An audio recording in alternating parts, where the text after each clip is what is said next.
back. This is going to be part 2 of this portrait photography thing I'm going to do. I don't know how many parts I'm going to have yet, but we're going to go talk about lenses a little more in depth than the beginning video. Then we might move into some indoor-outdoor, flash, studio, all that kind of stuff. But don't forget, if you like what I'm doing, just hit the subscribe button, okay? It's not a big deal. Just hit the subscribe button. As I told you in the first video, I just finished a book, and it was taking up a lot of my time. And now I can go back to doing some more videos. And I got a bunch of shoots coming up here in the next few weeks, so maybe I'll have some new model stuff to show. But anyhow, in the first video, I was telling you about, get your camera, get a camera that you can afford. Now, I'm a Nikon shooter, but I'm not trying to tell you to go buy a Nikon, but they got great cameras and everybody knows it. Canon and Sony do too. Now we're in this mirrorless age, and I still shoot a regular DSLR, but the camera you may have chosen may be something like the little Z50 or something like that, or Canon's M50, whatever. If you get the Nikon, I'm going to tell you right now, get the FTZ adapter. That way you can have access to all that fabulous glass. Nikon is really famous for their lenses, and you can use the FTZ adapter with a mirrorless Nikon, like the Z6 or whatever, and be able to use all those classic lenses. The new Z lenses are really expensive anyhow. But let's talk about lenses in general. Let's talk about, I told you get a 50mm because it's kind of the lens that kind of sets the standard for portrait photography a little bit. It kind of sees like we see. And that's one lens, and it's a great lens. It's good for full body. It gets an okay bokeh. The background blur is acceptable. It's good, and the lens is sharp. And even the OD lens is really, really sharp. Once you step it, like the f2.8, f2.5, it really starts getting sharp fast. But in this world of portrait photography, and I'm going to talk just in general, I'm not going to get into a lot of science or anything like that at all. I'm not geared that way. I'm geared real world performance. That's all I care about. Okay? So, the 50 is great. If you're shooting indoors, most of the time, if you turn your garage into a studio or a small room, the 50 is perfect. Especially if you got backdrops and things like that, the 50 can work really good. If you shoot like, where's my little 35? I love the 35mm lenses. I love them outside mostly. The smaller focal lengths, it will have an okay bokeh if you shoot it. Like on this lens, I can shoot 2.2. I don't like shooting 1.8 at all, but if I shoot 2.2, 2.5, it's super sharp, and we get enough of that background blur that really distinguishes the subject from the background. And I call this also the king of the street. When I lived in China, the 35mm, I take this, and I take a 55 to 300 zoom, and I'd walk all over the streets of China with those two lenses. But I would seriously, if you have a 50, I would be getting a 35. Also, I think you'll love the lens, and also the color.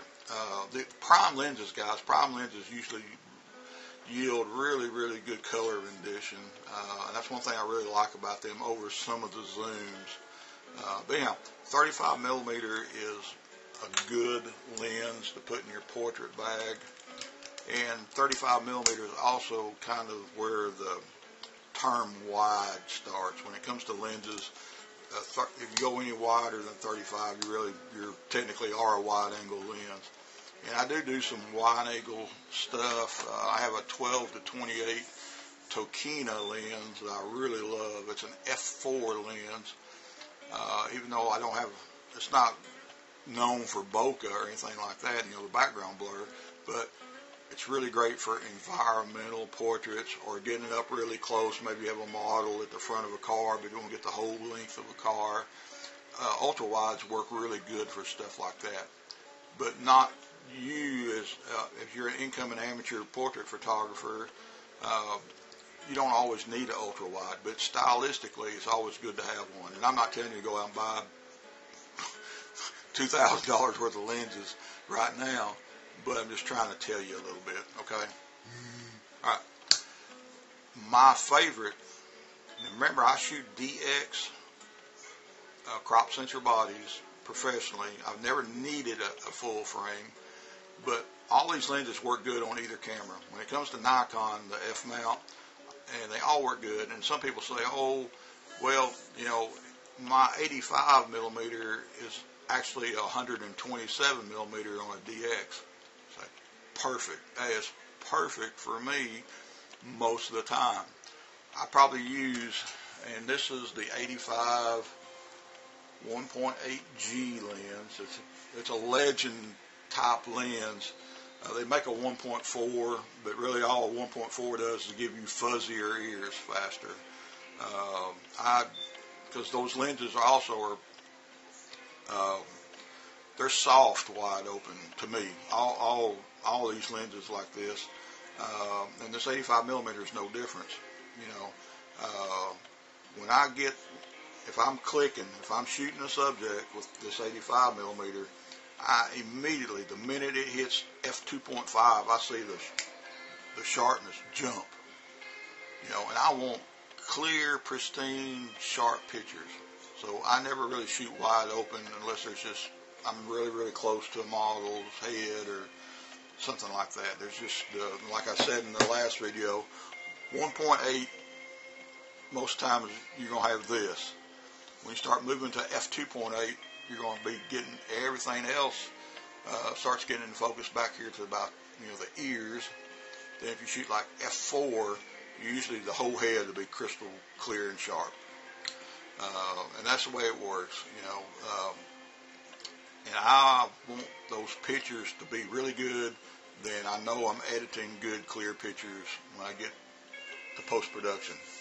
But I shoot an 85 millimeter at least 75% of the time.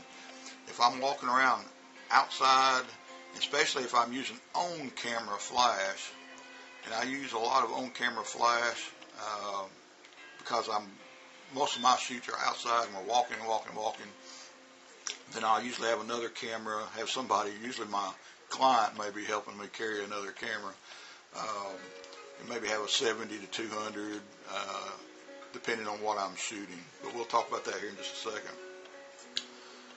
Whether you have a full frame or a DX, an 85 millimeter is a wonderful, wonderful lens. It doesn't matter if it's Nikon or Sony, you'll see tons and tons of people shooting 85 millimeter. It's really good. And even with the DX camera, I'm going to be a couple feet further back than the full frame shooter, but none of that crap that you hear on Facebook and whatnot, you're never going to be a mile back from your client. Even if I'm shooting a full body shot with this 85, they can hear me just fine. We're not that far back, so just don't think about this. It's the lens that counts, and you make it work for you, and it will. But anyhow, 85 millimeters, guys, is really, really sweet. Now, they make 105s and stuff like that. 105 millimeter, I've never had one, but I know they're famous too. But the 85 is great. The next thing that you might think about when you really get serious, guys,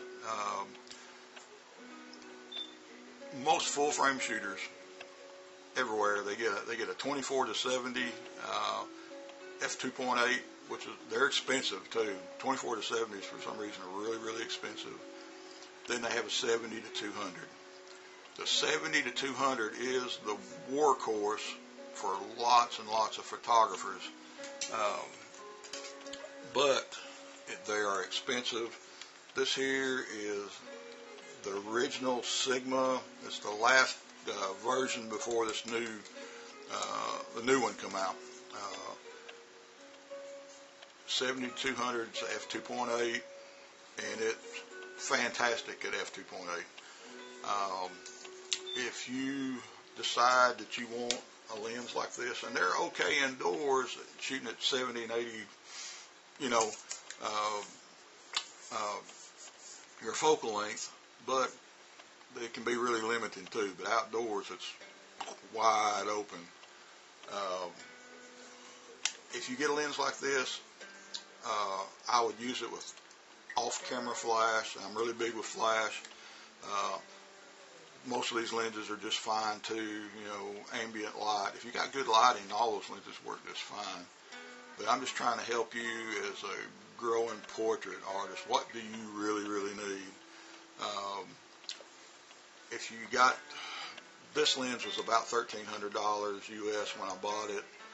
And I'm not for sure. I think the new ones still are in that price range. The Nikons, you're going to spend $2,400, $2,500 for the actual Nikon lens. And I cannot justify, not just the price, I can't justify the performance. This lens does everything I've ever wanted it to do, period. It's fantastic. And I think the Tamrons are great. That G2 Tamron is supposed to be out of this world. But you need to be serious. When you buy that 70 to 200, that's a serious, serious purchase, because it's going to cost probably as much as your camera body, you know, at least.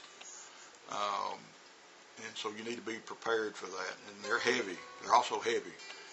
You carry around a 70 to 200 on an outdoor shoot all day, it's going to wear you out. And I've carried the 70 to 200 and have on-camera flash, and I'm a big guy, and it just killed my back doing that.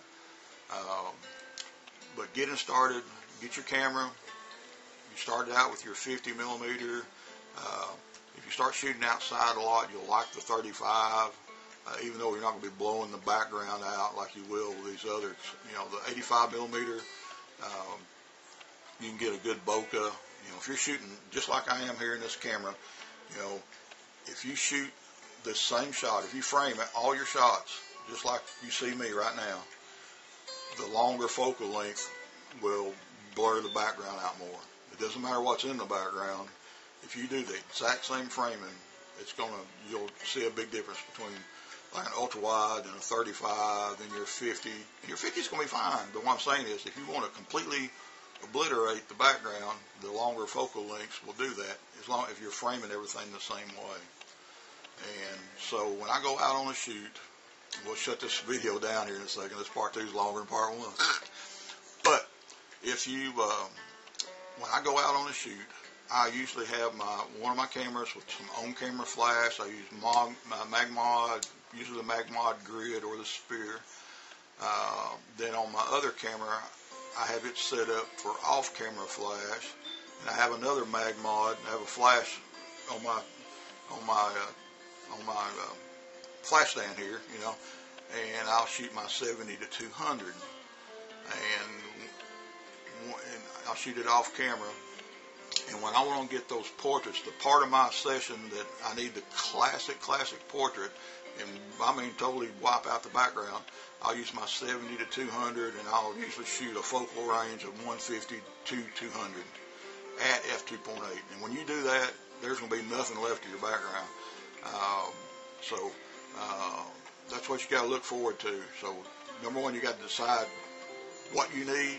Are you shooting indoors, outdoors? We're going to cover more of that in another video. But I would probably get the 35 or the 85 millimeter next, as far as the what do I do next, okay? So anyhow, we're going to stop part 2 here, and we got more videos coming. But maybe this helped you a little bit, okay? I'm just trying to help you. So we'll talk to you later. Don't forget to subscribe, and you have a great day, okay? Talk to you later. Bye.